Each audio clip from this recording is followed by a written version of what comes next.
At 7:30 p.m., ditch the guesswork. Ben Stevens, Kevin Walsh, James Young, and Tom Vecchio have your NBA draft betting coverage pick by pick, bet by bet, all night long. We got all the insights and expert analysis because betting blind isn't a strategy. Coverage starts at 7:30 p.m. on June 25th, only on SportsGrid.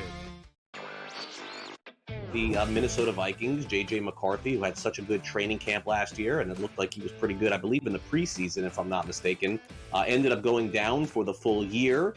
The Vikings are still obviously committed to him. They knew that McCarthy was going to be available at some point in June. And McCarthy actually went on record last week and confirmed 2 weeks ago he was cleared medically. He did work last week. And he's going to be their starter. Newswire, only on SportsGrid.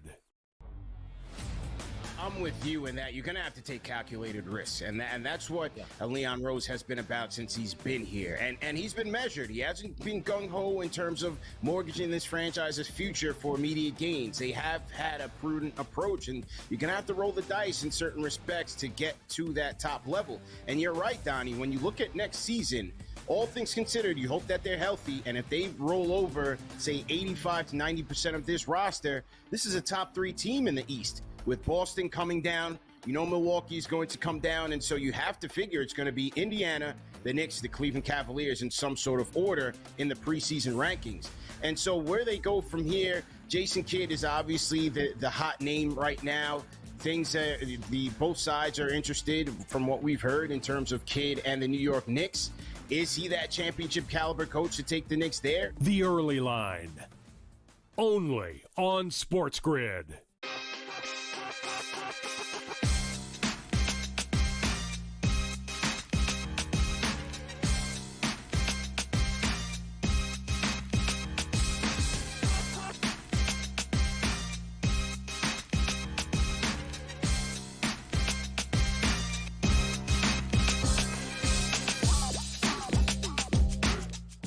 And welcome in, a very happy Friday now, June the 20th here on the SportsGrid Network. I'm Joe Ranieri. It is Game Time Decisions, and we're getting ready for plenty of Major League Baseball here tonight. And lucky us this weekend, we actually get a Game 7 in a finals. That would be the NBA Finals after the Indiana Pacers handled their business last night at home in a 108-91 victory, forcing that do-or-die Game 7. Haven't had one in 9 years in the NBA. And bad news for the Oklahoma City Thunder is the last Game 7 in an NBA Finals we did get, well, that featured LeBron James and Kyrie Irving and the Cleveland Cavaliers traveling to the Oracle to take on, well, what was at that time and still is the greatest regular season team we've ever seen in the Golden State Warriors. And what happened?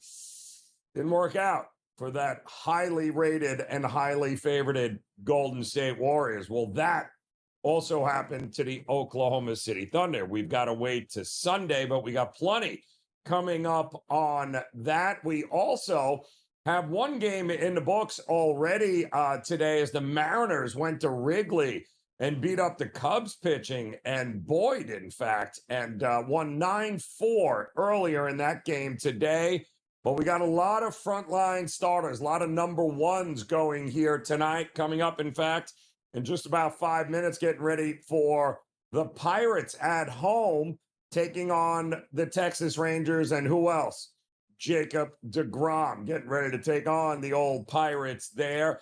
7 is your total. I'm shocked it's even that high the way these two teams hit, but it's always good to see Jacob deGrom look a lot more like Jacob deGrom each and every outing. So that game, of course, is coming up. We also, at the top of the hour, have some featured matchups here tonight. How about the Yankees? Finally won a game.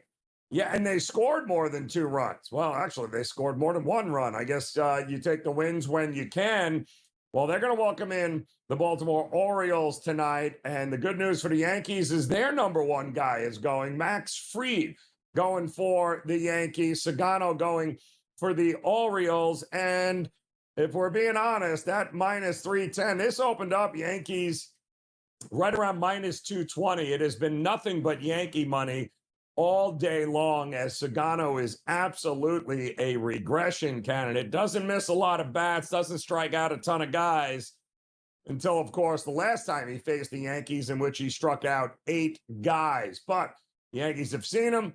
The Yankees will see if those bats can continue. But Max Fried looking to get a little even here with this Baltimore Orioles team. You also have in Philadelphia, battle of the National League East, with the New York Mets getting ready to take on the Philadelphia Phillies. And the Mets can't buy a win lately. They are struggling, mired in a 6-game losing streak. So what better way to try and get yourself out of a losing streak than bringing up something called a Blade Tidwell? Yes, that's who's going to be going for the Mets tonight. And we're going to drop them right in the middle of a road game at Citizens Bank Park in Philadelphia against one of our big rivals in the National League East. Oh, yeah, and on top of that, Blade, you get to take on Zach Wheeler. Yeah, that seems to be a lot of fun there for them, but only a short number here, as you can see, for Philadelphia. The Mets do have, of course, a lot of experience with Wheeler, former New York Met, in fact, and the lineup of the Mets have given him trouble over the last couple of seasons. But right now, the Mets bats aren't giving anybody trouble. They just got swept, of course, by their other rival in the National League East, the Atlanta Braves. Will they get off the schneid, so to speak, and get it done here tonight? Total hovering, and it's a big total, too, right around that 9 number, opened up at 8.5. We have seen some Mets money hit the marketplace as Wheeler in Philadelphia opened up as a big favorite, close to $2.50, but it's now under $2 here as the Mets getting a little bit of love in the marketplace. And that game is coming up just after the top of the hour.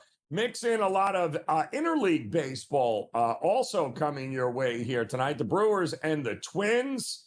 Mizorowski there, the coveted rookie of the Milwaukee Brewers, gets his second go-around. He looked great in his debut there last week against the Cardinals. And, well, he'll get to do it again, only this time on the road against the Minnesota Twins and Joe Ryan. That total, interestingly enough, is hovering around 8. Twins are a bit of a favorite there. That's got pitcher's battle written all over it. Will the bats, though, come alive against these two guys?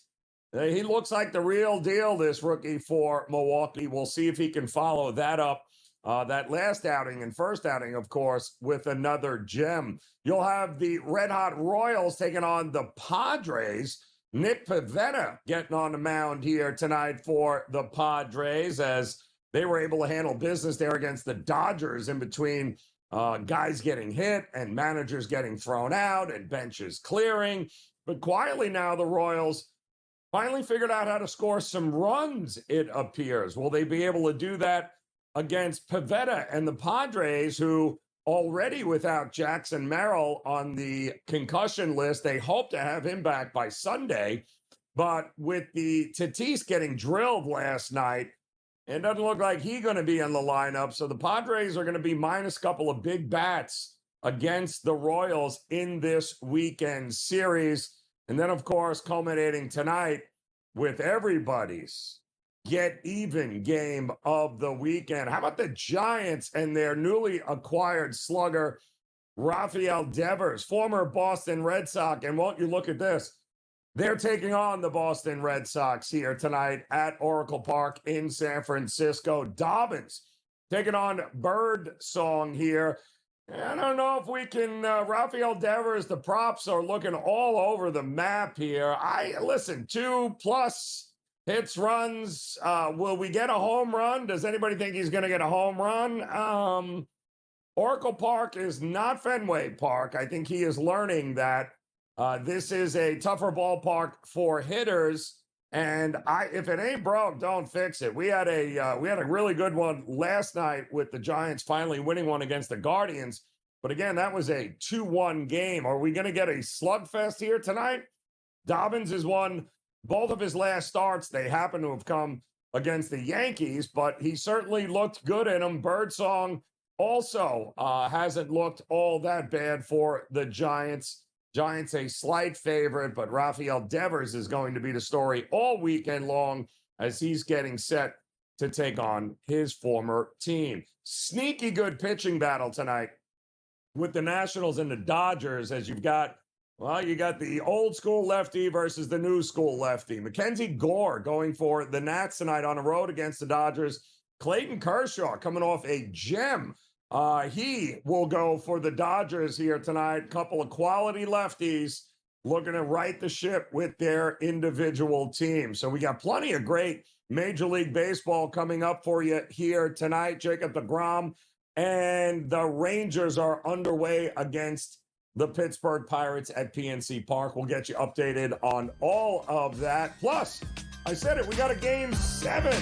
We'll talk about it as Game Time Decisions continues on the grid.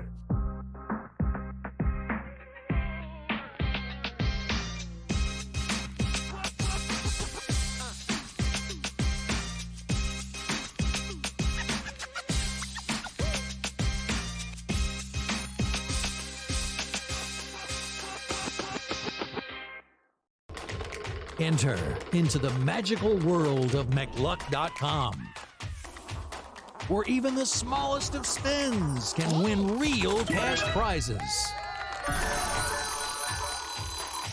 Adventure into over 1,000 of the best Vegas-style slot games. So what are you waiting for? Unlock your free welcome offer today. Join the fun where winners play and players win. Two guys that can do it all. Too much electricity this morning. This is a good time. We're having a lot of fun. I had to do a triple take. Ka-ching! Why? Because of parity. I didn't mean to offend. Yeah, it's not going to happen. Load management is a dirty word. Let him rip. You know what? Circumstances provide the results. What? How do you do this once? Oh, Donnie, you got such a good show there. A network that is booming. The Early Line, only on SportsGrid. We're going to go through every single thing, and I've got a great team behind me that's going to help me get the job done. I want this to be the place that people come to. There is going to be an energy to Game Time Decisions that you will feel night in and night out. We are going to hit every single one of those markets that you need to know about. We will have everything at our disposal, and we will use that to our advantage. There is not going to be a better place, I promise you, than Game Time Decisions. I'm Kevin Walsh. Tune in to Game Time Decisions weekdays on SportsGrid. The game is on. The stakes are high. But the action isn't just on the field. He's rearranging that ring. Get it inside! SportsGrid's in-game live. Your ultimate second screen experience. Just a little flyer, couple of 18.5 point live line. Every prop, every play, every day. Anything can happen. That's complete chaos. It's smarter to be on SportsGrid.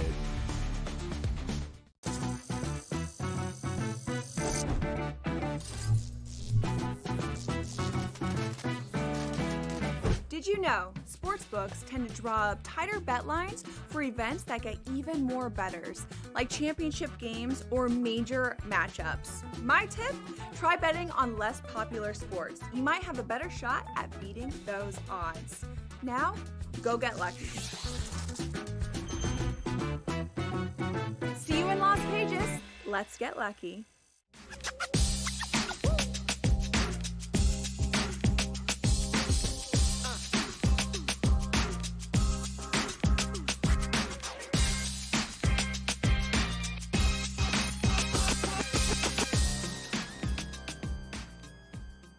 All right, welcome back in Game Time Decisions here on this Friday on the SportsGrid Network, and it's just getting better at PNC Park here as we had a single turn into a triple by O'Neal Cruz olaying the ball and letting it go to the wall, followed by a wild pitch, and just like that, it's 2-0 Rangers here in the top of the first inning. I'm Joe Ranieri, and let's bring in our good friend Tom Vecchio here because, Tom, we got a lot going on this week. Some great Major League Baseball series all weekend long, but we also finally got a Game 7 out of one of the finals here. The NHL didn't make it to a Game 7, but the NBA, thanks to the Pacers and their effort last night, we're getting a Game 7 here. Now, you and I talked earlier this week, all fingers, and it seemed like all trends, everything was pointing towards OKC with the news of Halliburton. Didn't turn out. It almost felt like we got rope-a-doped here all week. Oh, he's getting an MRI. He's limping. He didn't look like a dude that was struggling to me last night. What did you see last night? So I was of the belief that the Thunder were going to close things out last night. That obviously didn't come through. I would say Halliburton definitely didn't look bad. He didn't look 100%, but I would absolutely fight anyone that says he looks bad, right? Like he was 75%. He looked good, and like I don't want to use the term like serviceable or as like a game manager that we use for like a quarterback, but he was a little bit more than that. And the offense was obviously humming. They were moving all over the place. The swings that we saw in that game, they started 0 of 8, 1 of 9 in that game, and all of a sudden coming roaring back. So really good stuff from the Pacers overall. How they transition this into Sunday with getting more rest for Halliburton, I think, is going to be vital. But I mean, how can we trust the Thunder to lay this many points? Well, that's the problem. And it's been 9 years since we've had a Game 7, and not good news for Oklahoma City is the last time we saw it. It was with the underdog Cavaliers going to Oracle of all places and taking down the Golden State Warriors with Durant and Steph Curry and Thompson and company. So they're hoping for a better fate, but I'm kind of with you. How can we have such a dominant team look night and day on the road all postseason long and expect that a Game 7 is somehow just going to be, they're going to be able to shrug it off? It just feels like experience matters. There's only one guy with a ring on this court, and he plays for the Pacers, doesn't he, Tom? Yeah, with Siakam. And I would say it's like we'll know what we get from this game within like the first 5 minutes or the first half of the first quarter. Yeah. At a certain point, the Thunder, like, this might be a stretch. It's like, are they like the deer in the headlights type of vibe? Is that what we're even getting from them? They're going to be like really apprehensive at first because it's like, listen, they're not talking about the betting lines, but they know they come into this series as a massive, massive favorite, minus 700, minus 750. Everyone's like, oh, this is going to be OKC in 4, maybe 5. It's like, the Pacers gave them a run for their money to the highest degree because we are at a Game 7. So the Thunder, if they are not going punch for punch and they come out with some type of trepidation in the first half of the first quarter, we got to say that the Pacers are live to win this game. Like plus 245 on the money line. I would say a part of me wants to play that, and then you're going to get an in-game number on the Thunder, and you could work with that. Yeah, and again, I think it's important with you. I think it's important the Pacers don't get behind double digits quickly like they've done in a couple of spots here. But at the same time, when we look at the MVP market, everyone's going to be talking about Halliburton, but it's really Siakam that has been the backbone and the reason why they're here at this point. If he has a good game and Indiana wins here, 330 for the MVP. If you're betting Indiana to win, shouldn't you bet him as MVP? I think that's the right play. I was having this discussion earlier, and here's the part that I'm having trouble with. I think it's obviously you're getting a better number, no doubt about it. But for Halliburton, are the voters still going to give it to him? Because we got to remember, there's like a human element to this that we can't always quantify.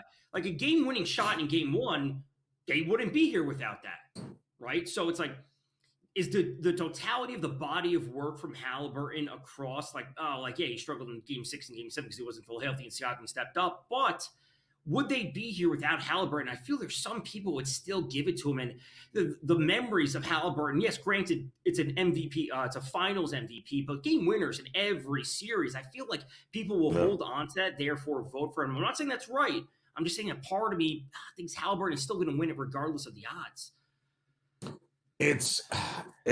He's certainly going to be, it is a popularity contest at the end of the day. So it really just depends on what kind of game, recency bias, what do we get from him, and what are the voters going to see last here. But let me just, if OKC doesn't win this, is this not if the biggest upset that we can remember in a long, long time outside of what happened 9 years ago. But that was Kyrie and LeBron. They were at least favorites at some games in that series.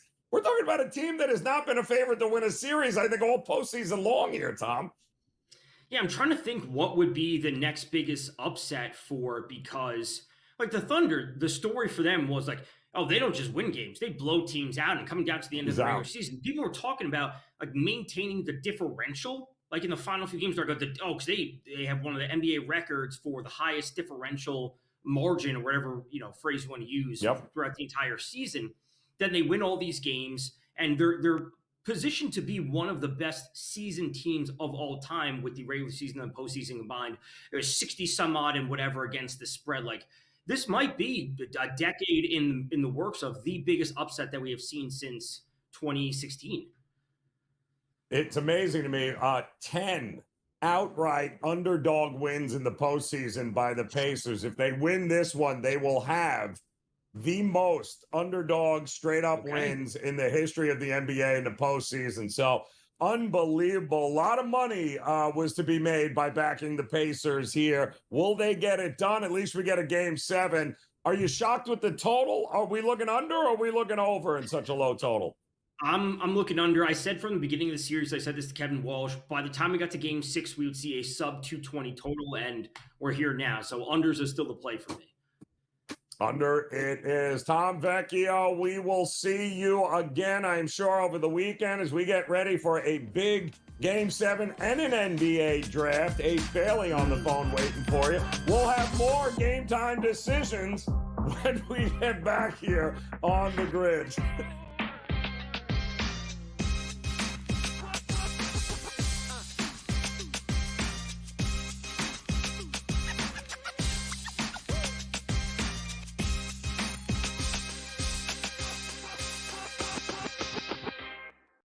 On June 25th at 7:30 p.m., ditch the guesswork.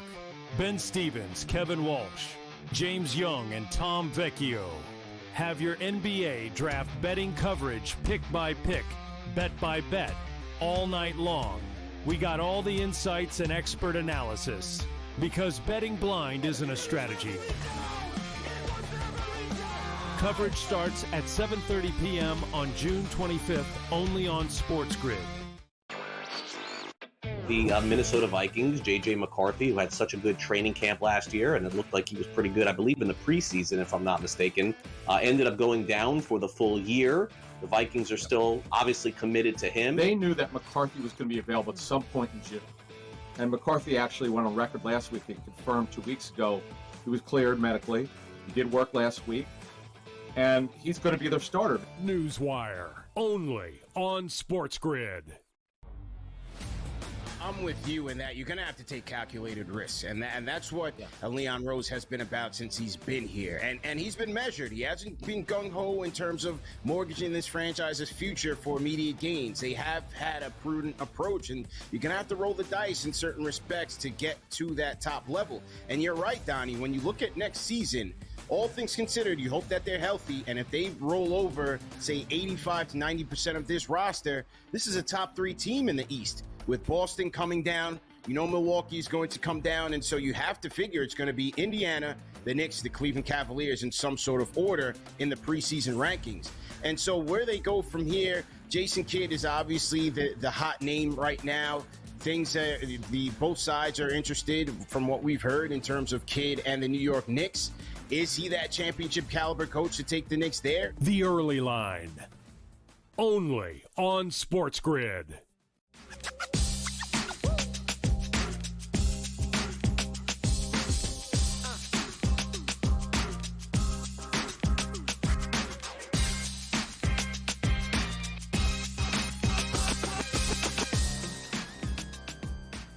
All right, welcome back in here. Game Time decisions on the SportsGrid Network. Plenty going on here this weekend, and let's not forget the Club World Cup underway. Plenty going on to discuss. Let's bring in our good friend Marcelino Ortiz here to talk some Club World Cup, because we've got one game underway right now, Marcelino, here with the LAFC No score at the break in that one. What were you thinking in this game here?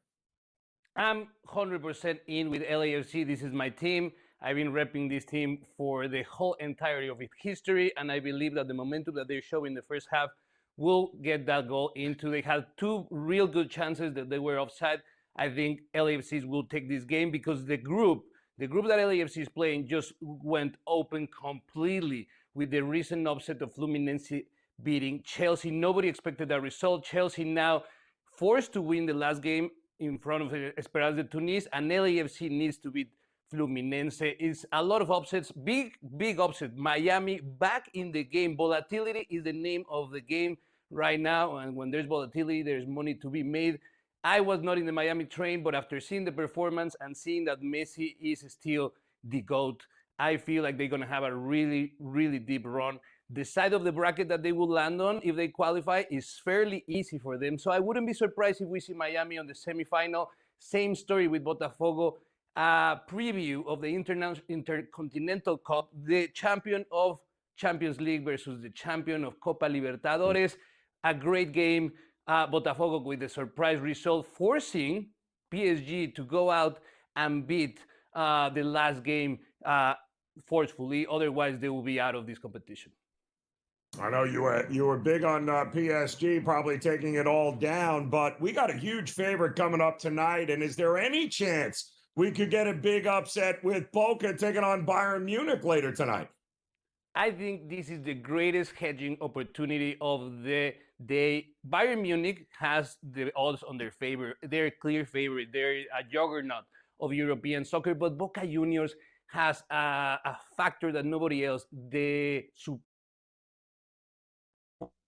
Oh, all right. Well, we'll see. Marcelino, listen, he was that excited about Bayern Munich and Boca, but there is definitely, and I'll tell you right now, he definitely think there's an opportunity here to be able to jump in on Boca as a monster, and I mean an absolute monster underdog here tonight. That game coming up at 9 o'clock Eastern time. Bayern Munich at Boca. Don't forget, we also have some great ones coming up on tomorrow, including Borussia Dortmund getting ready to go at almost a pick-em price there. Inter Milan getting ready to go. Italy in the house. They too as a slight dog in that game tomorrow. And then, of course, you've got Monterrey also getting ready to play tomorrow. So we got a little something for everybody this week coming up here in the Club World Cup, and we will talk to Marcelino Ortiz here, and I think we got him back. And Marcelino, let me ask you something here about you were saying about the hedging opportunity with Bayern Munich and Boca. So there's an opportunity that Boca actually pulls this game down here tonight? Without a doubt, there's a possibility, and an increasing possibility after the performance that they had last game, where they were winning 2-0, and then they got the tie. I feel like they have something to prove. This is one of the biggest, most fightful teams in South America, and the tradition of winning difficult games is in their DNA. I think there's a big possibility for Boca Juniors to put another upset on the table. How about tomorrow? Inter Milan at a small price here. What am I missing? No, I think that game is a sure shot. Milan will get that game. The same with Dortmund. I think that the only volatile game on Saturday is the Monterrey versus River Plate. Two teams are quite at the same level, but you will see fireworks, and I invite everybody to continue learning more about this beautiful game and the tournament at Latin Nation Football Club every Friday, 10 a.m. Pacific, 1 p.m. Eastern, right here on SportsGrid. All right, I want you to know, Marcelino, you convinced me. I just jumped in on LAFC to get it done here in the second half. If it ain't broke, don't fix it here, my friend. We certainly appreciate the knowledge and sharing it with us here as the Club World Cup continues. Should be a monster weekend. And like he said, get ready. Bayern Munich and Boca coming up 9 o'clock Eastern time tonight.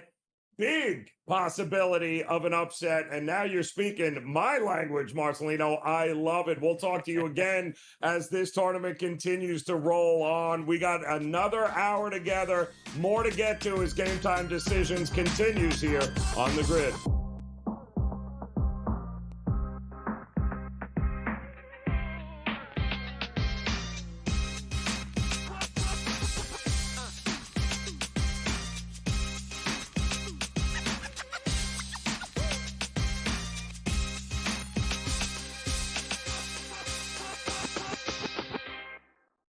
On June 25th at 7:30 p.m., ditch the guesswork. Ben Stevens, Kevin Walsh, James Young, and Tom Vecchio have your NBA draft betting coverage pick by pick, bet by bet, all night long. We got all the insights and expert analysis because betting blind isn't a strategy. Coverage starts at 7:30 p.m. on June 25th, only on SportsGrid. The Minnesota Vikings, J.J. McCarthy, who had such a good training camp last year, and it looked like he was pretty good, I believe, in the preseason, if I'm not mistaken, ended up going down for the full year. The Vikings are still obviously committed to him. They knew that McCarthy was going to be available at some point in June. And McCarthy actually went on record last week and confirmed 2 weeks ago he was cleared medically. He did work last week. And he's going to be their starter. Newswire, only on SportsGrid. I'm with you in that you're going to have to take calculated risks. And that's what Leon Rose has been about since he's been here. And he's been measured. He hasn't been gung-ho in terms of mortgaging this franchise's future for immediate gains. They have had a prudent approach, and you're going to have to roll the dice in certain respects to get to that top level. And you're right, Donnie, when you look at next season, all things considered, you hope that they're healthy, and if they roll over, say, 85 to 90% of this roster, this is a top 3 team in the East. With Boston coming down, you know Milwaukee is going to come down, and so you have to figure it's going to be Indiana, the Knicks, the Cleveland Cavaliers in some sort of order in the preseason rankings. And so where they go from here, Jason Kidd is obviously the hot name right now. Things both sides are interested from what we've heard in terms of Kidd and the New York Knicks. Is he that championship caliber coach to take the Knicks there? The Early Line, only on SportsGrid.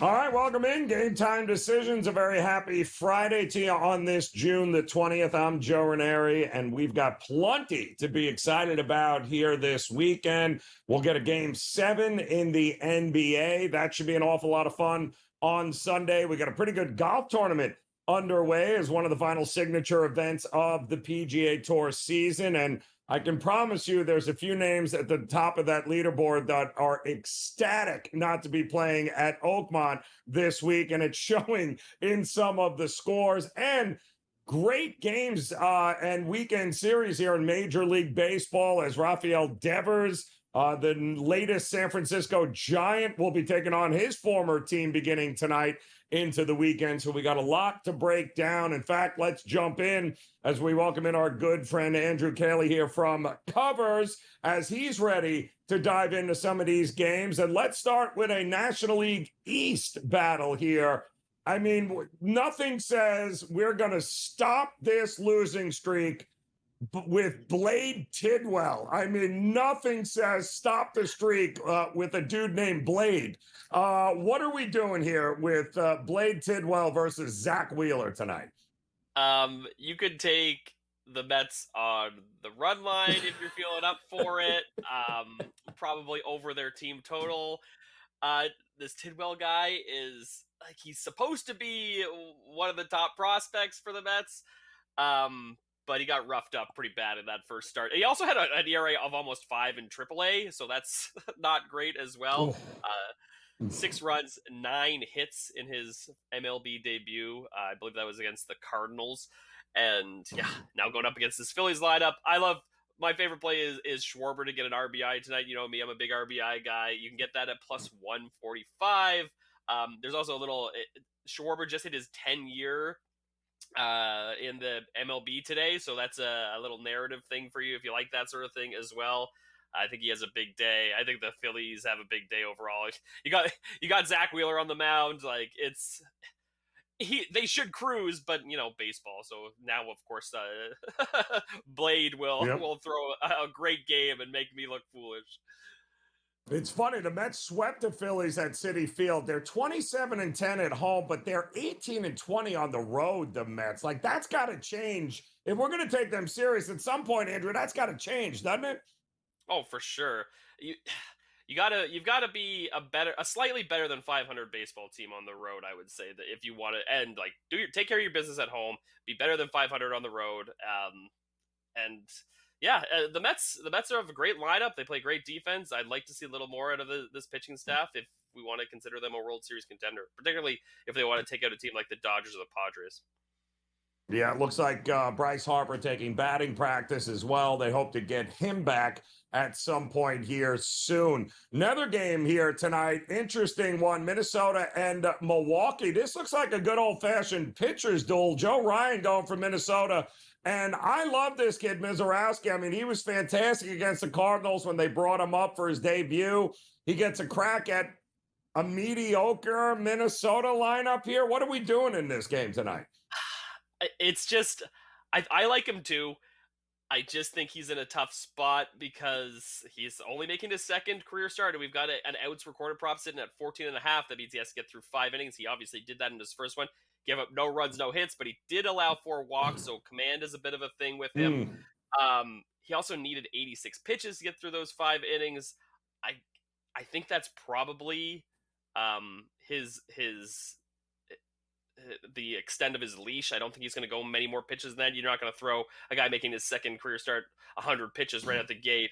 So I think under 14.5 outs here against Minnesota. Yeah, they are mediocre, but they've been a little bit better lately. They're 5th in OPS and 3rd in weighted runs created plus over the last 2 weeks. So they've come around a little bit here recently. And I think they'll do a good enough job to keep Mizorowski under 14.5 outs. And I like the play at plus 115. Yeah, bullpen should be rested. There's no reason to push the kid here tonight at all. The command will come at some particular point.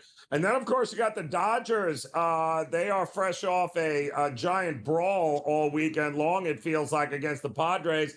But talk about 2 lefties, old school, new school. Gore versus Kershaw here. What are we getting tonight in this one? Gore's been really good, and I've been a big believer in the Nationals and what they've been doing for the most part, even though it hasn't really played out the way I thought it would so far this season. But I think I'm going to give you another RBI prop here. Teoscar Hernandez over 0.5 RBIs. You get that at plus 165. He gets to hit behind the big bats in that Dodgers lineup, and nobody really thinks about Teoscar too much, but he's having a great season. He also crushes lefties. I know Gore's been good, but he has a 383 batting average and a 1204 OPS when facing lefties this season, and he's going to get opportunities in this lineup to drive and run. So at that price in this matchup, that seems like a very good value play to me. Yeah, Washington did win 2 of 3 from the Dodgers back to start the season in April. And then, of course, we've got the Rafael Devers get even tour. That didn't take long as the Red Sox are in San Francisco here tonight. Are you taking him for a home run? What kind of weekend does he have? What kind of night does he have here tonight? I think he has a great weekend. Like this, baseball is so great sometimes, just to give us this great narrative. And of course they play. Why would the Red Sox and the Giants be playing each other so soon when this happened? It's so perfect. You'd never expect an American League East team to be playing an NL West team right after something like this happens. So really, really fun stuff. I love hearing all this stuff about, of course I'll play first base now. Like it's just. Yeah. It's wonderful. I'm all about the revenge narrative. So give me over 1.5 total bases tonight. You get that at even money. Any sort of I think there's value in his RBIs. If you want to take him to hit a home run tonight, I don't hate that as well. But Devers on the revenge tour. I'm all about that. That's fun baseball betting for me. Listen, it could be just, a solo home run is going to end up getting it done. I think the ballpark is going to take a little adjust. It's not Fenway. No. Argo's going to play a lot different for him. But the total's hovering around 7.5. It hasn't moved at all. And I don't blame them. Birdsong Dobbins has been good 2 times out. Are you expecting a lot of runs in this game tonight? I would say I would lean towards the under here anyway, just because the Giants are a really inconsistent offense. If Chapman gets hot and they just go really quiet for long periods of time, which is obviously why they want a guy like Devers. And it's just gonna be interesting to see how this Red Sox lineup plays out without him in the lineup. Now, he was playing very well. He had just helped them sweep the Yankees. He was productive. He's their most productive bat, and he's gone. So replacing that's really difficult. So in a big ballpark like that, yeah, I'd probably lean towards Ender, but I still like Devers to make his impact on the game. I'm with you. I mean, it can't go wrong there. They are really looking to make a run here at this Dodgers team for the West. So there's still plenty of baseball to go here. But we're going to see these young guys from the Red Sox at some point show up if we're going to take them seriously. And I really do have my doubts there. All right, let me get you quick, Andrew, on the way out. Who wins this? Travelers here over in Connecticut? Scotty Scheffler. Thank you. Yeah. You can't. He was amazing on day one. He's tied for the lead. He's even money to win the tournament. Like, go bet him at even money or -105. Sure. Really quick, a prop I like Brian Harmon, top 10 finish. Get that at plus 300. He's finished top 10 last 4 years and is just 2 shots out of that spot. Andrew Kelly, covers.com. Appreciate it as always. Game Time Decisions continues.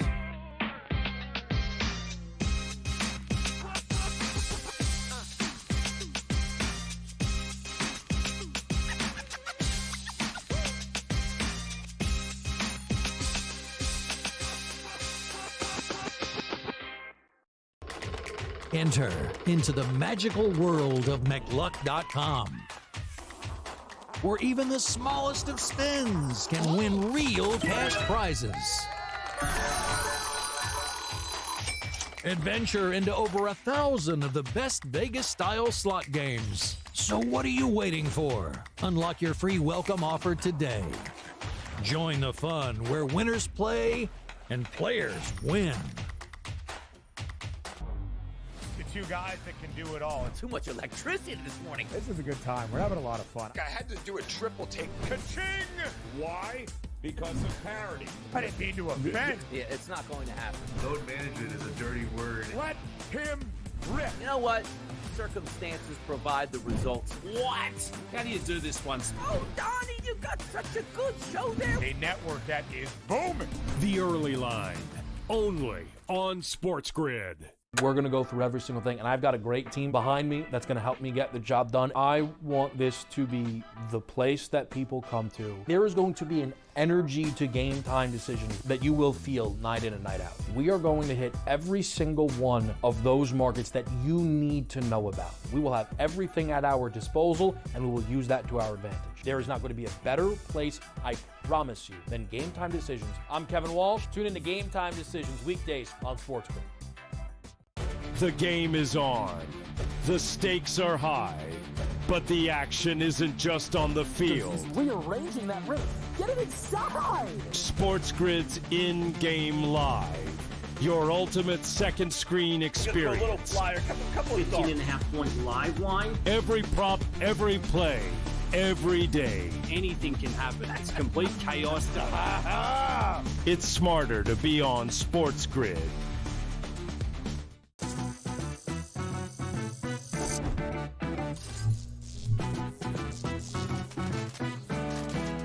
Did you know sportsbooks tend to draw up tighter bet lines for events that get even more bettors, like championship games or major matchups? My tip? Try betting on less popular sports. You might have a better shot at beating those odds. Now, go get lucky. See you in Las Vegas. Let's get lucky.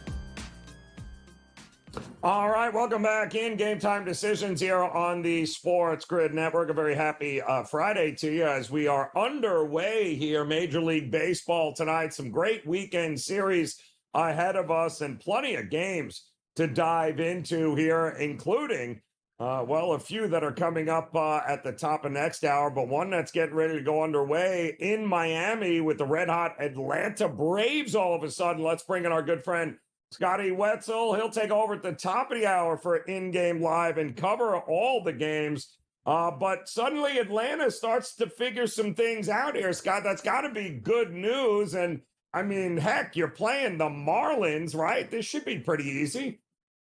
You would think so, right? But I don't trust them. Every time I trust them, Joe, they just kind of tend to bite you in your butt. You know, I can just see the way their season is. There's a reason why they're still, several games under 500. So we're gonna do something crazy tonight, and we're gonna play over Miami Marlin team runs. And you may say, why?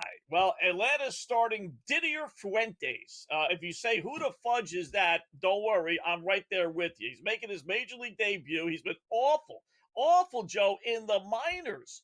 Get a load of these numbers. And he has pitched in single A ball, not triple, single A ball. He's allowed 8 runs in 13 innings. They bumped him to double A ball, where he went 0-5 with 13 runs in 21 innings, and then somehow or another he got the AAA ball. So, and now he's starting. I know the Marlins stink. I get that, but I figure Atlanta's going to score some runs. So, the carrot's going to be out there for Miami to score at least 4 if they want to win this baseball game. I don't know how they don't score at least 4 runs, even the Miami Marlins, off this guy. I mean, he's 0-7 in the minors this year. 0-7 with an ERA, well over 4. So, let's go over team runs, Miami 3.5. I don't think the kid's even old enough to buy cigarettes yet, but we'll see what happens here tonight. But just for the record, you're backing a dude named Junk. Is that correct? Well, I'm not. That's why I'm not betting on the Marlins. I'm hoping Junk gives up a ton of runs and makes Miami have to score a bunch of runs. I'll take an 8-7 Atlanta win. Thank you very much. Just want the record to reflect the junk aspect of this game here. All right, talk to me about the Phillies and the Mets. Mets can't get out of their own way. They can't win on the road, and nothing says let's break this losing streak by bringing up a dude named Blade Tidwell. What are we doing here, Scotty? Well, same thing. If you're saying who the fudge is Blade Tidwell, welcome to the club, right? He's 0-1 with an ERA over 14. This is his second career appearance, and this is with a club that's losing 6 straight, right? They're in the middle of a monster stretch. 3 against Atlanta, they lost. They got 3 against Philadelphia this weekend, and then they follow that up with a 4-game set at home against Atlanta again. So the wheels are starting, pardon the pun, are starting to come off against for the Mets, right? So Zach Wheeler, the former Met, throw out one bad start against Atlanta, and he's allowed Joe 1 run or less in his last 5 starts. So I'm not going to lay the big wood. I'll lay the 1.5. Phillies at home. I'm hoping to get a nice 5-2, 6-2, 7-2 maybe win. Yep, Philly's got to keep it rolling here now as it seems like everyone is now tied with the Mets during this losing streak. I didn't understand a line in this one. Angels tonight, Kikuchi, their top dog, going up against Hunter Brown. And this game opened up minus 180, 185, and it's been Angel money. What am I missing here, Scott? Oh. Apparently, I'm missing Scott. That's what I'm missing here. So we'll get him back. Oh, there he is. All right, good. Talk to me here, Scott, about what in the world is going on with this line. The Astros are sending Hunter Brown out against Kikuchi, and the money is all Angels here. What's happening? I don't get it. Maybe they were impressed with the way they played Stanks, but, in the fact that they'll play well, but that was on the Eagles yesterday. They got to fly all the way home. Albeit pick up 3 hours, but still, that's a long road trip. Hunter Brown's been great. He's had 1 start, Joe. Check that. He's had 2 starts in which he's allowed 3 runs or more. Everything else is 1-0, 1-0, 1-0, 1-0, 0-0. That's a whole lot of zeros. Road. I get that, but the Astros are playing well. They own the Angels who last 13 meetings to minus 170, 170. It seems to me like when you get that many zeros in when a pitcher starts on the opposing teams, don't bet against them here, especially early. I'm thinking first 5 as well there, Scott. I'll even be willing to lay it. Now, I get Houston has not been good against left-handed pitching, but it's Kikuchi. Who are we kidding here? And the Devers revenge train starts tonight, ironically enough. But it's still it's how in the world are we getting runs in this game? That's the thing that worries me here, Scott. Exactly. Nothing but under trends, Joe. So they don't play a lot, but last 6 meetings, all under. Red Sox had a 7-1 under run. San Francisco on an 18-4 under run. 5 straight unders at home. Listen, 7.5 is not a big number, but Dobbins for the Red Sox pitching well. Birdsong pitching fairly well for the Giants since he's been named a starter. Yeah, I mean, this has got 3-1, 4-2 written all over it. I mean, it'll be interesting to see how the Red Sox pitch to Devers. Do they clunk them? That we're going to get like a San Diego Dodger type of thing. But I like the under 7.5. Yeah, it's kind of hard not to like him in that spot there. And listen, Birdsong has been great so far in his rookie campaign. Dobbins has won back-to-back games. Should we be looking at, do we trust either to strike out enough guys for K props, or what are we looking at there? I'm going to go under Birdsong props. He hasn't had that many starts, but the Red Sox have played a lot better in this streak. They're a great, as far as a lot of strikeouts. But since they played better, they've cut back on those. And then I'm going to go Dobbins over 15.5. Basically, he needs 6 innings, right? 5 2/3 innings. I like over Dobbins outs and then under Birdsong strikeouts. All right, we got a couple more games I want to get your thoughts on coming up here, Scott. Plus, I don't know if you've heard, we actually are getting a game 7 on Sunday here. The NBA delivers, it never sleeps. We'll have Scott's thoughts when Game Time Decisions continues here on the Grid.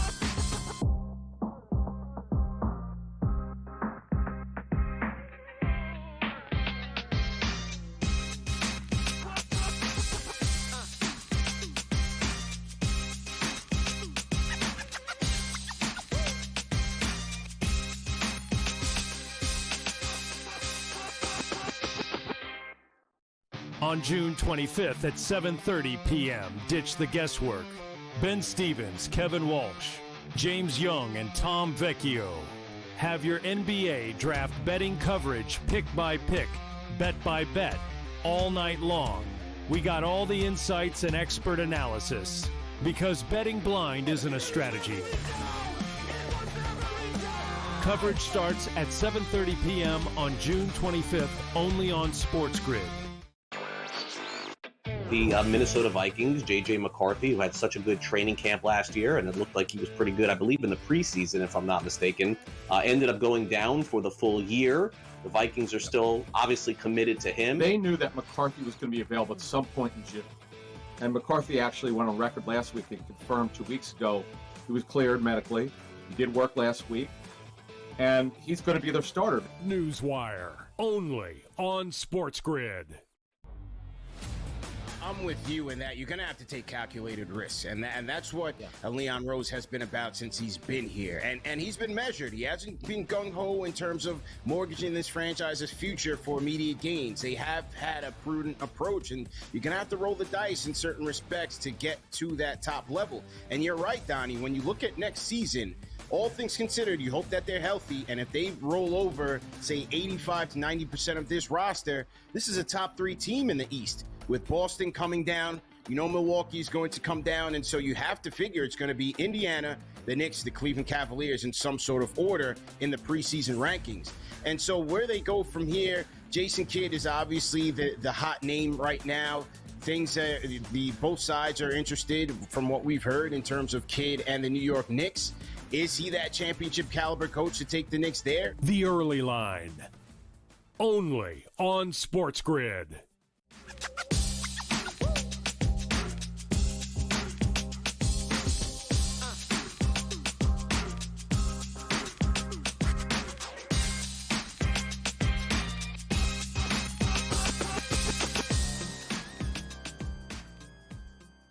All right, welcome back in here. Game Time Decisions on this Friday. I'm Joe Ranieri. Let's welcome back in our good friend Scotty Wetzel here. He'll be taking over top of the hour for In-Game Live, and we got plenty of great games here tonight, Scotty, that we're talking about, including one with the Padres. If they're not busy fighting the Dodgers, that is, they'll have Nick Pivetta going in this one here tonight. What are we doing? Do we trust the Padres taking on the suddenly red-hot Kansas City Royals who figured out how to score runs? Yeah, I'm not going to do that. I won't lay the big price. And you're right, Kansas City actually is playing halfway decent, finally for them. So here's where we're going to go. We'll go over Nick Pivetta outs, Joe, 17.5, which means he's got to get through basically 6 innings, right? 6 2/3 would get him or 5 2/3 would get him an over. He's been over that number 9 out of his 14 starts this year, 9-5, 5-2 at home. At home, he's been almost unhittable, 5-0 with a 2.42 ERA. I know the Royals are playing a little bit better, but it wasn't like they scored a whole ton of runs against the Texas Rangers. And quite frankly, who doesn't play better when they're facing Texas, right? So I like the Pivetta strike or the Pivetta outs over 17.5. Again, that's 5 2/3 innings. 18 outs. So he's got to go 6 at home. Like I said, he's done a 9 of his 14 starts overall this season, including 5-2 at home. I like that. And listen, nobody, I know they lost last night late against the Nats, but Colorado's actually playing halfway decent baseball, and they got Arizona coming home to take them on there. I think Zach Gallen against Austin Gomber. Do we trust? It's been all Colorado money, Scotty, in the market. Do we trust Zach Gallen and get it done? I really don't, Joe. I mean, listen, he's a terrific pitcher. He really is, but it's not been this year. He's allowed 4 runs or more in 6 of his last 7 starts. Now he's going to Colorado where, you can be really, really good and still give up a bunch of runs. So I don't think he's going 6 innings. So give me under 17.5 outs, Zach Gallen. Again, with the Rockies playing at least a little bit better, they're hitting the ball a little bit better. And the way he's been pitching, I don't see him going 6, not in today's day and age. It used to be 6 innings was automatic, but if you're not pitching well, you're giving up 4 or 5 runs. I don't think he's going to go 6. So I like the under 17.5. Yeah, they opened up as a $1.80 favorite, down to minus 155, 160 here. So 20-cent move towards Colorado at home with Austin Gomber on the mound. Tell me you didn't have that on your bingo card there, Scotty. We got a Game 7 coming up this weekend. The NBA delivers, even though nobody's watching it. Listen, you can't trust Oklahoma City on the road. Nothing that I see from this team leads me to believe they're one of the greatest ever. So Game 7, Scott, is it anybody's ball game or is it a blowout? What are we thinking? I think it's anyone's games. Trends do lead towards the home team, and that's OKC, obviously. 15-4 last 19 Game 7s in the NBA Finals, 15-4 for the home team. So that's a pretty strong number. 39-13 all Game 7s, including first, second, and third rounds. 32-20 against the spread. All this is for the home team, Joe. But I tell you what, we've been doubting this Indiana team. I had them from the outset plus 2.5 games. We cashed that ticket a long, long time ago. I didn't think they were going to win last night. I got to admit that. I really didn't. So I would not be surprised at all. That number opened up, I think 8.5. It's down to 7.5. I do like the over. History says 199 points is the average last 24 Game 7s, but this is 2025. I'll throw that out the window. I think we get to 215, 216, but I'll take Indiana. The longer this game goes on, if they can survive the first half, then all the pressure really mounts on OKC side. And I wouldn't be surprised to see Indiana be in this thing until the very end. It would not shock me at all here. I think there's, still a very young Oklahoma City team, and that's how you showed up with an ability to win an NBA title. Yikes, that was ugly as it gets here. But Halliburton, did he look, are we getting rope-a-doped with Halliburton, Scotty? It certainly feels like we are. Are we not? Yeah. How about that, right? And I said that. I was like, guys, this guy played 30-plus minutes in Game 5. It's not like he was limping off the court. I mean, why are we questioning, whether he's going to play or not? He's not a 30-point scorer. Yep. So, he'll be ready for Game 5, no doubt, or Game 7, no doubt. Yeah, I'm going to get an MRI, and then I'm going to be a Game Time Decisions. What are you talking about? I don't get it. Scotty, we're going to see you coming up top of the hour. We got more Game Time Decisions next on the grid.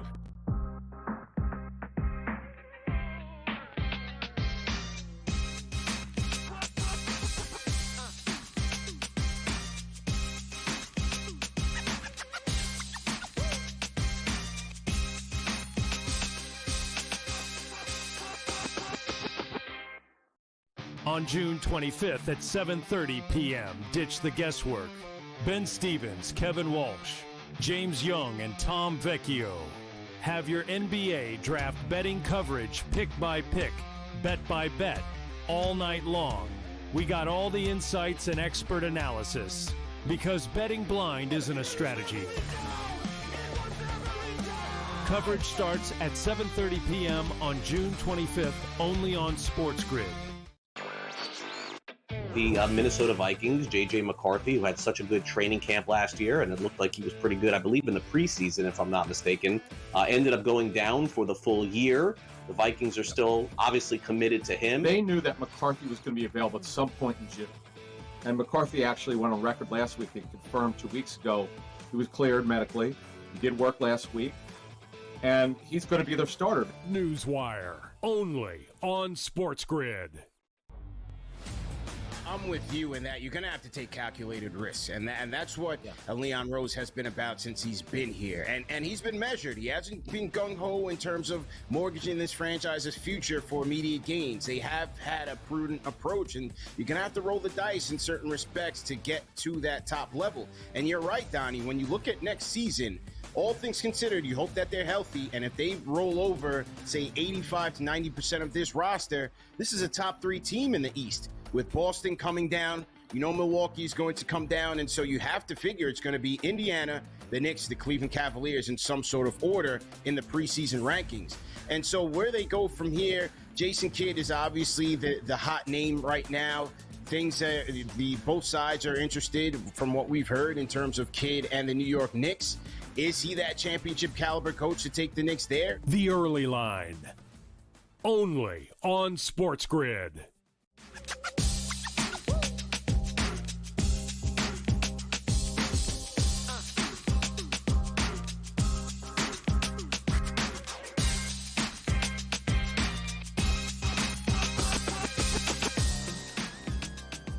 All right, welcome back in. Game Time Decisions here on a Friday as I'm sorry, I'm choked up here watching Gary Sanchez get a 2-run bases loaded 2-out single, only as a Baltimore Oriole as Max Fried finds himself down 2-0 right now, bottom of the first inning. The Orioles are in the Bronx here. Also, the White Sox threatening already up 2-0 against Spencer Turnbull back on the mound here for Toronto. And we don't have any score with the Mets and Philadelphia, nor Atlanta and Miami. But I got to tell you, when it comes to scores, have we got a few going on? You want to talk about night and day from what we got a week ago in Oakmont.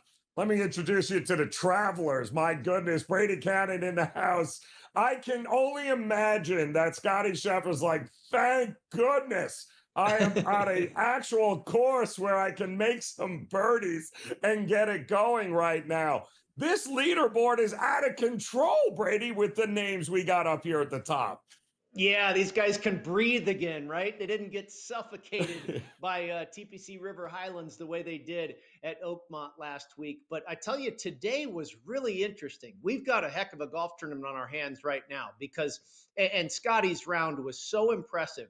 The wind really kicked up this morning out there in Cromwell, Connecticut. I did not see this in the forecast, but this morning it was a steady 18 to 20 mile an hour breeze, and there were gusts up to 30 or 40 miles an hour is what the forecast was saying. And you saw it reflected in some of the scores. There was more than 20% of the field, and probably half the guys, when you consider half the guys hadn't teed off yet, There was about 20 guys in the field that had shot over par this morning, and a lot of them big numbers. Gary Woodland shot 5 over. Siwoo Kim shot 5 over and then said, enough of this. He pulled out. Yep. You know, apparently he's got a bad back or something. And then you come around to the afternoon, and all of a sudden the birdies start popping up again. Rory put together a good round, you know, and it was wild how this thing just turned, but the wind died down and all of a sudden the scores came back. So Scotty played in the morning and he kind of had two things working against him. He went super low on Thursday, which is typically hard to repeat. And then he also played in the early wave when it was very, very windy. So for him to shoot 1 under par today was very impressive. But now, JT, Tommy Fleetwood, we talked about this one on Wednesday, Joe. Maybe it's time. Is he going to get his first win on the PGA Tour? Maybe so. Oh, please. Did you see the back nine for Fleetwood today? He goes on the 13th, he goes eagle, then he pars, and then he eagles the par for 14th or 15th. Like, come on. He birdies the 17th. Great job, but we're talking about a guy that was even par in the front, and then he gets a couple of eagles on the back. I didn't have that on the bingo card, Brady. How about you for Fleetwood? No, and I'm going to kick myself if this guy wins a tournament when I'm not on him, because I really love the guy. I really root for him. Yep. I think there's so many people that he's too good to not win. He's a top 15 player in the world. And I always like to say this. A lot of people don't understand. He's won a dozen times around the world. He won this year on the European Tour. He just can't seem to get it done on American soil. But he is number one in this field right now for strokes gained tee to green, and his putting has been average. So if he keeps hitting the ball the way he's hitting it and he holds a few putts, he's absolutely going to have a shot once again. Jason Day, a very similar story. Fantastic tee to green. Putter is just lukewarm. If his putter gets hot, which we know it can do, Jay Day, one of the best in the world with the flat stick, I think he's live. A guy I really kind of had a gut feeling about pre-tournament, and I didn't land on him, is Nick Taylor. And Nick Taylor's playing very well. 8th in this field for strokes gained tee to green. And again, like Day and Fleetwood, very average with the putter. So if his putter heats up a little bit, you can get him at 3-1 for a top 5 finish, 50-1 to win it. And then Denny McCarthy. Now, Denny McCarthy had a little bit of an outlier round today, shot a 64. You wonder if he'll be able to sustain that type of level of play. But you're talking a guy that is killing it ball striking wise and has been average with the putter. And Denny McCarthy's arguably the very best putter in this entire field, if not the game. So, there's some guys there that their putter has just been neutral. And if it heats up a little bit, they're gonna make some noise here over the weekend. Can we trust JT? I mean, 67, 64, I give him all the credit in the world, but my good, it feels like he's got 76 in the bag somewhere over the next 2 days, doesn't he? That's what's been happening, right? I mean, here's what's concerning. I felt he was a very good fit for this golf tournament. But if you look at what he's doing, he rode a hot putter today. His putter was on fire today, and he shot, 63 or 60? I think it's 63 or something like 64. that. But he's losing strokes off the tee. He still can't find a fairway, and that's why I bet against him. I bet him to miss the cut at Oakmont, and he failed miserably. I mean, he shot 2 gas stations in a row, 76, 76, and here he is again struggling off the tee. So, and you know how we do this, Joe. If a guy is just living and dying by his putter, that's not a guy I want to invest in over the weekend. So, no. Now Scotty's doing everything well. We this is nothing new, but I don't like the price because we've got a whole new golf tournament. There's a lot of big names at the top of this leaderboard. If I can get Scotty maybe tomorrow in the neighborhood of 2-1 or something like that, and he's 3 shots off the lead, that might be the right time to go in on him. He was tied with a Oklahoma State brethren there. Austin Eckroat yesterday, 71. It was also kind of caught in that wind and stuff that we were having here today. How far down the leaderboard do you go? We're at 9 under. The leaders 6 under, 5 under. How far are you going down here with a shot to win this? Yeah, it's a good question, Joe, and I was thinking about it earlier. The winning score proposition bet at the Westgate Superbook was 20.5 under par, okay? So the leaders are about halfway there. So you think about it, what is possible to shoot over the weekend to get to 20 or 21 under par? And I'm thinking if you go, if you shoot 63, 64, that's like 13 under par. So that tells me that I don't know if 5 can catch these guys. I think 5 or 6 is probably the baseline. There's not much wind in the forecast for Saturday, a little bit of wind, but nothing crazy, like 10 to 15 miles an hour on Sunday. So I think the scores are going to be back in play over the weekend. I think these guys are going to, light this course up a little bit, probably especially on Saturday. So I think there are some low scores to be had out there, but is somebody really going to go 62? Probably not. I think 6 or 5 under is about as low as you can go at this point.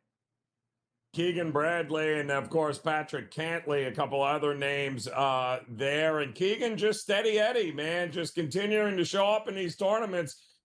Top 10, top 20, very much in the purview for him in each of these tournaments. I totally agree with you, man. This guy's just having an exceptional year. I mean, he has just absolutely been inspired by the fact that he was awarded the Ryder Cup captaincy. He's going to make his own darn team, Joe. I mean, he's won this tournament before too, just a couple of years ago. So he's not a guy I would sleep on either. Maybe you look at a top 10 or a top 5 finish position for Bradley and get a decent price there. Yeah, I'm with you on that one. Yeah, it's just a matter of what does Scotty Scheffler do on moving day? Yeah, does he shoot 62, or does he allow some other guys to be able to keep pace? And then, of course, Sunday's a different ball game. Either way, I think this is more than we could have asked for here after Oakmont. We got a pretty good tournament heading into the weekend. A lot of things can happen, even with Scotty Scheffler's name up at the top of the leaderboard. Brady, we appreciate it as always, man. We'll catch you over the weekend here. We got more to get to, though, as Game Time Decisions continues on the grid.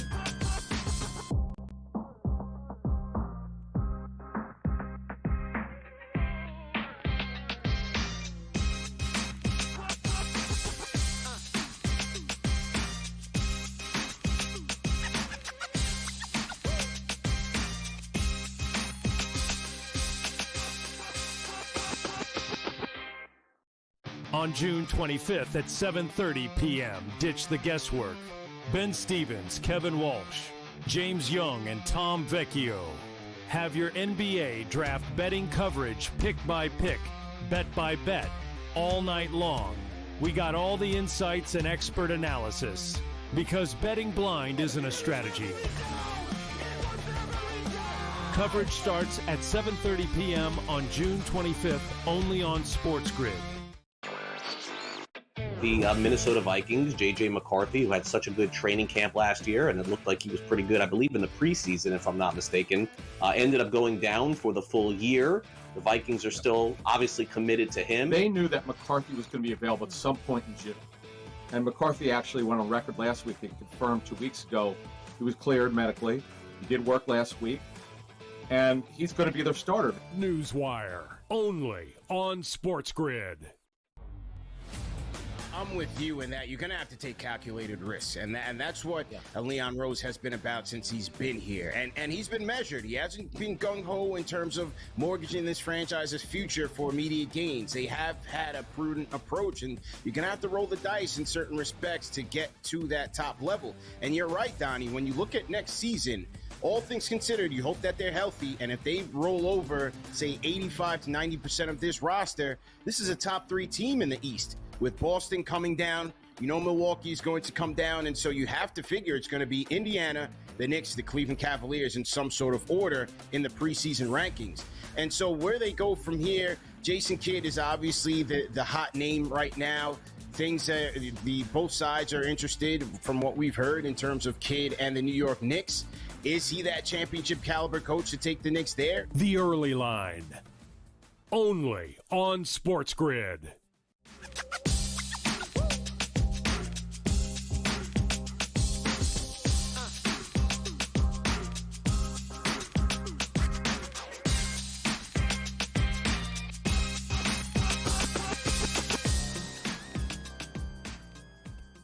All right, welcome back in here. Game Time Decisions on the SportsGrid Network. Happy Friday to you. A little something for everybody this weekend, but we got some great Major League Baseball action underway right now. Junk and the Miami Marlins have a 1-0 lead here over 19-20-year-old Fuentes there of Atlanta. the rookie pitcher they have brought up. 1-0 top of the third there. No score, Cincinnati, St. Louis. The Mets in Philadelphia remained scoreless in the bottom of the second. And the Yankees did get a pair of runs to tie Baltimore in the bottom of the first. So that game right now, 2-2, top of the second. Let's welcome in our good friend Rob Donaldson here. As Rob, we are checking out some of these games here. DeGrom looking very DeGrom-like again. 3-1 Texas on top of Pittsburgh. But it seems like a good night of young arms. Looks like some of these teams are bringing up their young guns, including Milwaukee tonight, who we already had a chance to see this kid, Mizrahi. I thought he was great against the Cardinals. He's got another opportunity tonight against Joe Ryan in Minnesota. What are we getting here from these guys? Yeah, Mizorowski has some nasty stuff. I mean, if I don't want to jump the gun on the guy, I don't even really know what he's kind of viewed as a prospect, but I'm a Cardinals fan. I watched his debut, and man, it gave me some serious like Jacob deGrom vibes with the way that he just kind of slides his arm motion in and out, and he just has that kind of a appeal with a lot of different things that he can do just from a pitch arsenal perspective. And I think he's going to be electric for the Brewers. The Brewers are a pitching factory, and he kind of feels like one of the most talented guys immediately for them. And on the other side, Joe Ryan, I mean, he's turning out one of the best seasons he's ever produced, and he's been fantastic as well. We're seeing a total of 8 runs in this game at kind of an even payout as well. I feel like this could be a game that goes like 2-1 final. I'm kind of with you here. I mean, I don't, the Twins bats, I mean, it's a warm night in Minnesota, but I don't, this is a different cat right now. He was a high prospect up there. They expected him to be up sooner rather than later, and the kid has delivered, but it's got to cut down on the walks, I think, and we'll see if he can do that here tonight against Minnesota. I don't even mind the first 5 under. I'm with you on this one here, Rob. I think it's a pitcher's duel. I also think the game with the Dodgers and the Nats, I mean, let's face it, Nats can't score a run. Dodgers do nothing but play to overs, but we got a couple of pretty good lefties here. Kershaw taking on Mackenzie Gore. Do you think we're going to get runs here, or are we looking at an under with this one as well? I think we're looking at another Friday night under here, and I think Mackenzie Gore is a perfect guy to take the bump when the Nats are struggling. Obviously, they're coming off that 10-game losing streak. They won last time out against the Rockies, but it kind of feels like their season is in free fall. And when you're kind of everything is going against you, essentially, you want your guy taking the bump and giving you the best chance to win. I think Mackenzie Gore can do that against a lineup that features a lot of hard-hitting lefties, obviously Shohei Ohtani, Max Muncy, Freddie Freeman, and Mackenzie Gore. He's probably going to run into some trouble, but if he can limit the damage through 6 or 7 innings strong, I think that this is going to go way under that 8.5, especially with Clayton Kershaw on the other side kind of dealing right now. Yeah, I kind of agree with you. I mean, Kershaw starting to find that groove, and Gore has been maybe the best pitcher nobody's talking about this year in the National League here. So, yeah, runs might be hard to come by. I'm shocked, though, a couple of games and the line movement has been a little interesting to me. I think Hunter Brown might be the best pitcher in the American League that you know, everyone loves what we're going to get from the Detroit pitchers, but Hunter Brown against Kikuchi, and I'm seeing nothing but Angels money in the market here. What's up with that? Yeah, it's kind of wild. Hunter Brown is a guy that is firmly in those Cy Young conversations because of how good he has been and how good he can potentially even ramp up to be if the Astros stay in contention here. And you know, the Astros lineup too, the Angels lineup as well, they strike out a ton.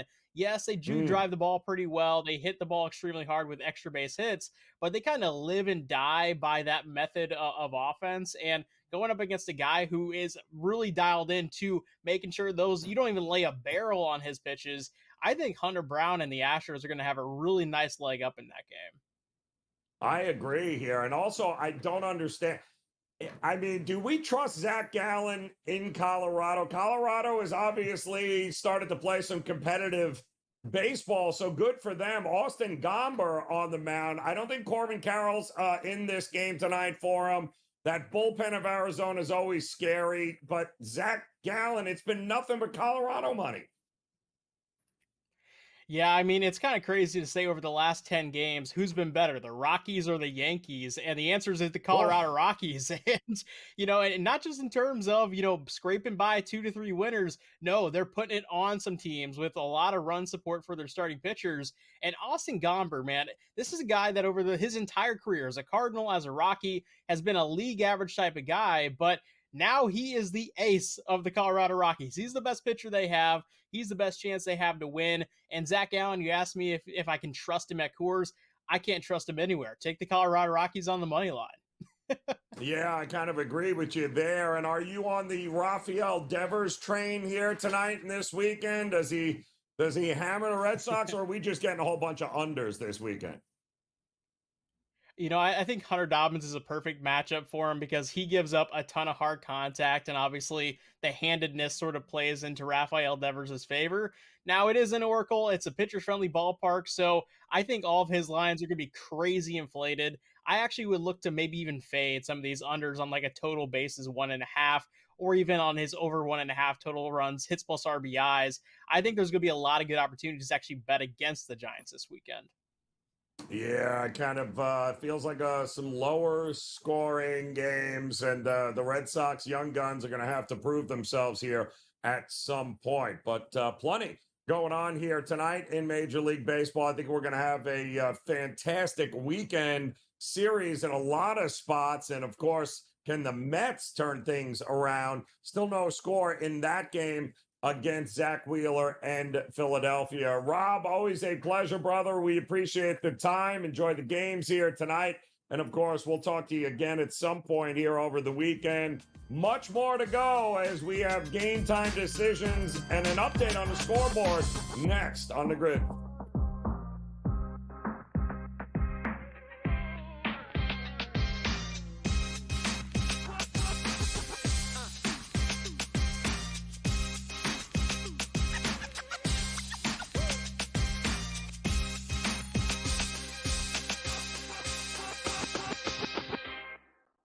On June 25th at 7:30 p.m., ditch the guesswork.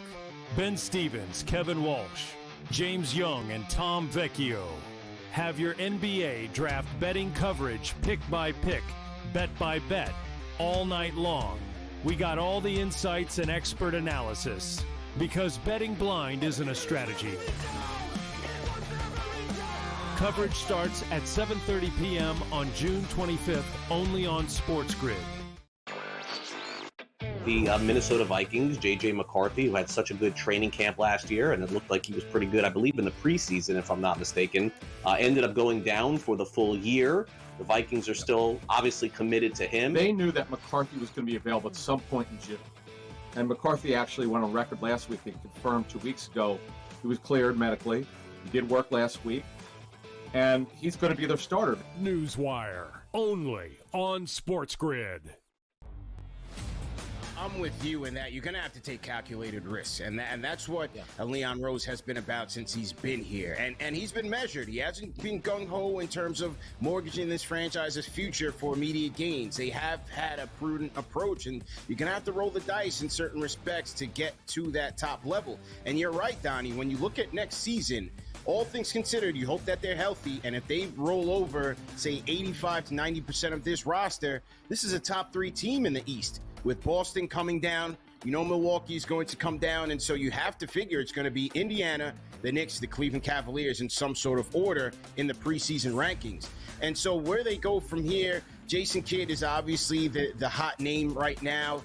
Things that both sides are interested from what we've heard in terms of Kidd and the New York Knicks. Is he that championship caliber coach to take the Knicks there? The early line, only on SportsGrid.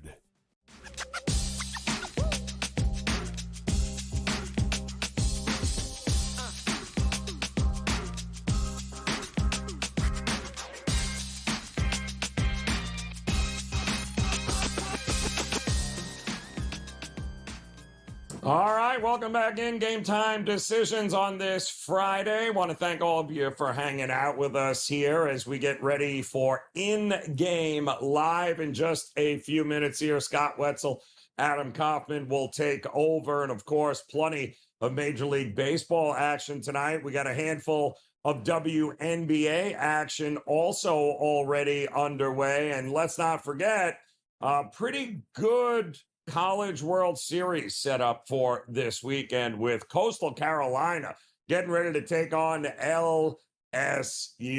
Will the LSU Tigers be able to get another national championship, or will the Coastal Carolina, the Chanticleers, riding a 26-game winning streak heading into Omaha, will they be able to get it done? It's best 2 out of 3. Should be a great College World Series coming up this weekend as well. Make sure you check that out if you haven't done so, as LSU just ruined the hopes and dreams of the Arkansas Razorbacks, who were by far the big favorite to be able to win the national championship here. But LSU, never count them down, but don't sleep on Coastal Carolina. Might be the underdog of the weekend here in the College World Series. In the meantime, we've got a couple of updates for you here in Major League Baseball. How about the Marlins with a 3-run home run to go up 4-0 on the Atlanta Braves? Atlanta having a hard time hitting junk.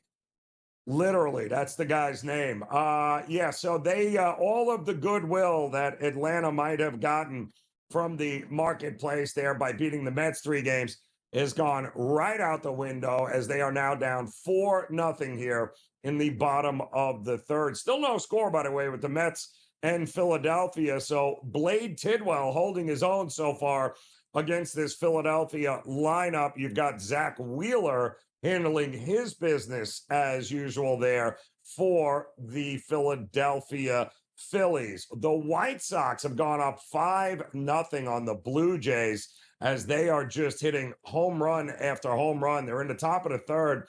Spencer Turnbull back on the mound here for the Blue Jays, and he's basically throwing batting practice right now. 5 runs, 6 hits for the White Sox.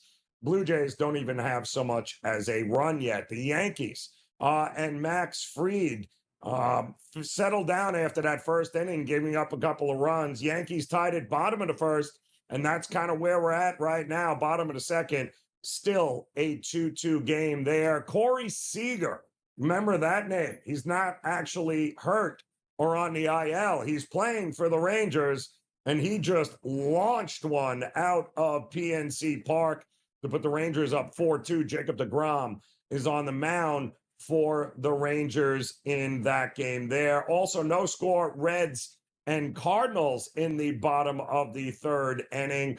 And after a brief rain delay, looks like the Tigers and the Tampa Bay Rays are just about underway at Steinbrenner Field in Tampa. Flaherty going up against Shane Baz in that one. Couple of games getting ready to go after the top of the hour. The Brewers and the Twins. I think that's going to be a good pitcher's battle. And then, of course, later next hour, the Diamondbacks and Zach Gallant going against Austin Gomber and the suddenly red-hot Colorado Rockies. And all I'm seeing is Rockies money in the marketplace here. That should be very interesting. And then, of course, 9 o'clock Eastern time tonight will feature Hunter Brown taking on Kikuchi and the Angels. Astros have had a hard time hitting lefties this season. I think that's why we've seen a lot of Angels money in the marketplace. But Hunter Brown is difficult to say the least. He does not give up more than 2 runs in any outing. He's good for at least 8-9 strikeouts here tonight. I might look at that 6.5 or 7.5 strikeout prop of his and maybe ladder that up. Nick Pivetta against Lorenzen there for the suddenly red-hot Royals.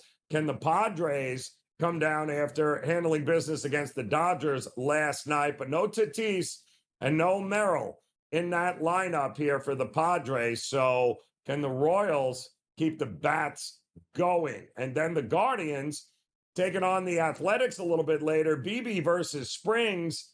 And that total's kind of shocking, right? Shouldn't we be seeing a double-digit total? Not if you've watched the Guardians play baseball this year. Not good here. But the under does appear to be getting a little bit of love in the marketplace. And that'll wrap it up for this edition of Game Time Decisions. We'll be back again Monday. Don't go anywhere, though. In-game live is next here on the grid.